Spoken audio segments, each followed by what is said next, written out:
Coach, how would you summarize Ryan Prager tonight? Yeah, he was obviously, just talk about dominate the strike zone. Came with pitch away from an immaculate inning there in the first inning. Thought he had all three pitches going. I know he and Max went into the game wanting to work on his changeup.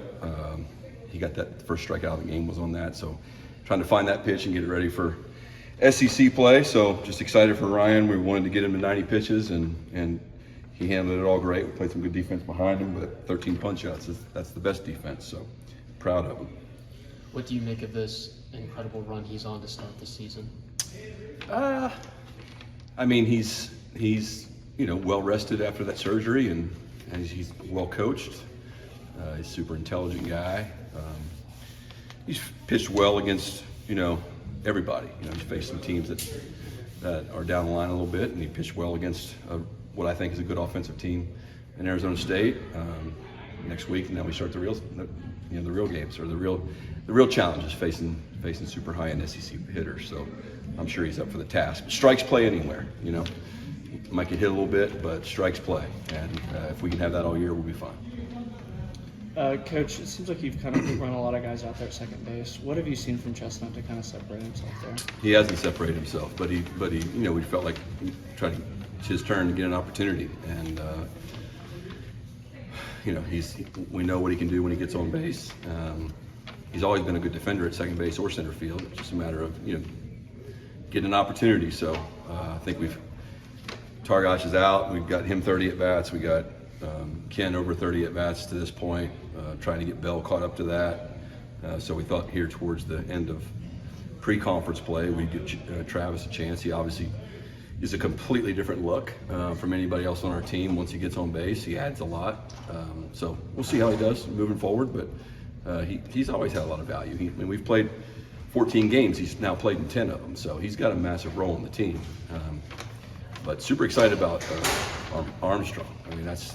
Antolik did great his first college inning, but we haven't seen that kind of stuff out of Eldridge all year, or he would have pitched before now. So he's very well rested, but let's see him do it again. But that was a big highlight tonight for me beyond Prager.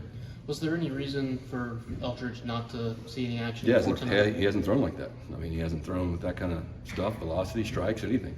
So finally got him in the game, and he's excited, I guess. But he certainly earned more time, that's for sure. And then you say that Chestnut might not have separated himself, but what has he done with people, fans aren't able to see behind the scenes to have earned this start tonight? Well, he came to me today and put together a pretty good case, actually, which we had already been talking about it, but, he wanted to meet, and, I'll be honest, he wanted to meet, and he had some good points written down, and sometimes I've had that happen in my career, and say, okay, you're in there tonight, see what's happening. And we had already planned on starting him a game this weekend, but when he came and made his case, I was like, okay. Sometimes coaches don't know everything. Coaches like to think they know everything. We can only go on what we see. Sometimes, just like Austin Bose coming in one day before he went to LSU in 2022 and saying, hey, I can play second base. And there's a lot of things changed our season that year, but that was the main one before we went to LSU to start conference play. So, let's just see how it goes moving forward. But he did a nice job tonight. Score 11 runs on 12 hits, and I think only 2 guys had multi-hit nights. Does that say about this offense's ability up and down the order? We know we've got a good offensive club, and we had some balls fall in. It's tough to score on that north wind, unless they give us free base runners and you have a ball fall in. But tomorrow's going to be really tough. But we've known all along that we have a deep lineup and we have guys on the bench that can play. So that's why we have the record we have, and we feel good about our season going forward. Bard got the start at DH tonight. What have you seen from him and kind of his progression? He's had great at bats. He's been putting together great at bats all fall. He led our team in hitting in the fall with all those great prospects and great hitters on our team. Hank Bard led our team in hitting in the fall, and so he's kept it going. He's an experienced guy, son of a great college coach and professional coach. So he knows baseball, knows how to play. He's a good base runner, good player. Gavin's obviously had a hard start as a freshman. What have you kind of seen as a mature hitter from him so far? He's had a what? Hot start. Hot start? Yeah. Well, I think tonight's the first time he's been healthy, maybe the whole spring. He got a different shot, another shot in his shoulder yesterday, And he said before the game, this is the best he's felt since the fall. So that's certainly him turning on that ball and hitting the homer. That's what he did a lot in the fall.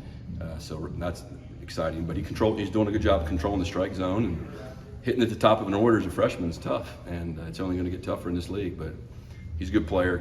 His dad's a coach as well, so he knows baseball and he knows how to handle it.